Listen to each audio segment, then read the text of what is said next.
ભાવનગરમાં ખાસ મસ્કાબન ખાવાના શોખીનો માટે હવે ભાવનગરની અંદર રમજાનની અંદર ખાસ 4 થી 5 ફ્લેવરની અંદર મસ્કાબન તમને જે સેલારસા ચોક છે ત્યાં સવાર સુધી એટલે કે સાંજે 8 થી 9 વાગ્યાથી સ્ટાર્ટ થાય છે અને તમને રાતના 3 વાગ્યા સુધી ખાસ જે રમજાન મહિનાને લઈને સવાર સુધી મસ્કાબન તમને 4 થી 5 જે ફ્લેવરની અંદર જે મસ્કાબન છે એ તમને અહીંયા મળી જવાના છે. આપણે વાત કરીશું આપણી પાસે કેટલા પ્રકારના મસ્કાબન છે ભાઈ? પાઇનેપલ, રબડી, જામ, ચોકલેટ. અને ટાઈમની વાત કરવામાં આવે કેટલા વાગ્યાથી કેટલા વાગ્યા સુધી અહીંયા મસ્કાબન મળશે?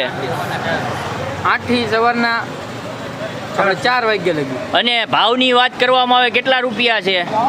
બધાના 50 ભાવ. બધાય 50માં. એટલે મિત્રો બધાય પ્રકારના જે મસ્કાબન છે એ તમને 50 રૂપિયામાં અહીંયા મળી જશે ને રાતના 8 વાગ્યાથી સવારના 4 વાગ્યા સુધી મસ્કાબન મળશે. તો જે લોકો મસ્કાબન ખાવાના શોખીન છે ખાસ જે સેલારસા ચોક છે, સેલારસા પીર બાપુની દરગાહ છે અને મોદી સોડાની સામે આ તમને જે બાકડો છે એ જોવા મળી જશે સવાર સુધી. તો ખાસ ખાવાનું ચૂકતા નહીં.